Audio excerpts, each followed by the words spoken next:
This module is going to cover, the purposes or the objective, I guess, of that whole listening and summarizing back to the customer what it is that you've heard.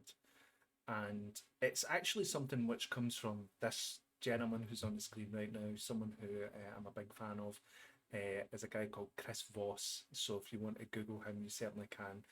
He's also got a very interesting book on Audible called Never Split the Difference. And he also got a masterclass if you happen to go on masterclass.com.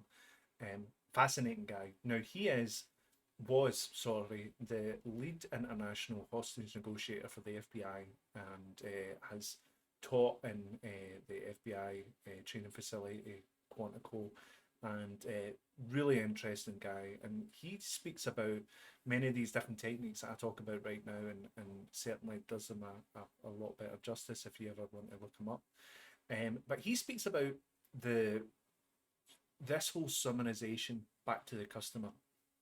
And of course, again, it gives you this working relationship. It gives you something where they're helping you and you're helping them, and then they're filling in the gaps. So now they're part of the working team that are getting, the hard drive or whatever it is that they're looking for. But the key thing that you're really hoping for in summarizing it back to the customer is that's right. As soon as you have a customer say, that's right, you've got an empathic connection with that customer right there. That is a point where you can truly know that you've made a connection with the person on the other side of the phone, and likewise they have with you, is when they say that's right. Now, it's different from you're right. You're right is something that you say to someone to get them away from you, to kind of say, yeah, yeah, you're right, you're right, you're right. Can you leave me alone now? That's right is a completely different kind of thing. And if you've ever probably think back to some of your most successful calls, the ones where you felt most kind of impactful and you think, that went really, really well, is because at some point, I'm sure, you've done some very, very effective listening and you've ended up with that's right. That's right, David. Definitely. Yes, that's what I'm looking for. And it shows that you understand what they have tried to tell you. You can see the problem through their eyes, and that is so, so important. Seeing the problem through your eyes is pointless, frankly.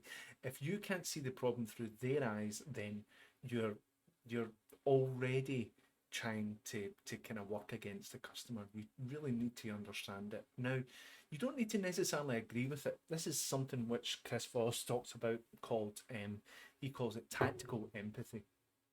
Empathy is not, and it's not an agreement. You don't agree with the customer. You don't necessarily even need to agree with how maybe frustrated they are or angry. You may think, I wouldn't be that frustrated if this was me, right? But you need to understand that they are and why they are.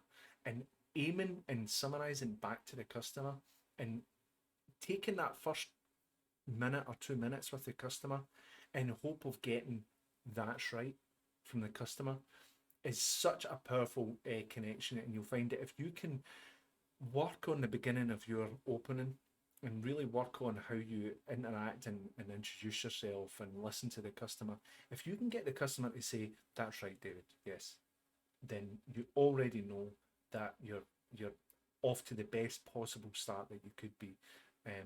So give that a go. Have a think about how it is that you speak and how often you maybe get that from the customers. And when you summarize back and you get that's right, feel proud of yourself. Have that little kind of tick box and think, yeah, it's quite good. I've got it. I've done it. It doesn't happen all the time, and you might even get some kind of variation of it. But aim for that's right. If you can get that's right, you're you're on to a winner.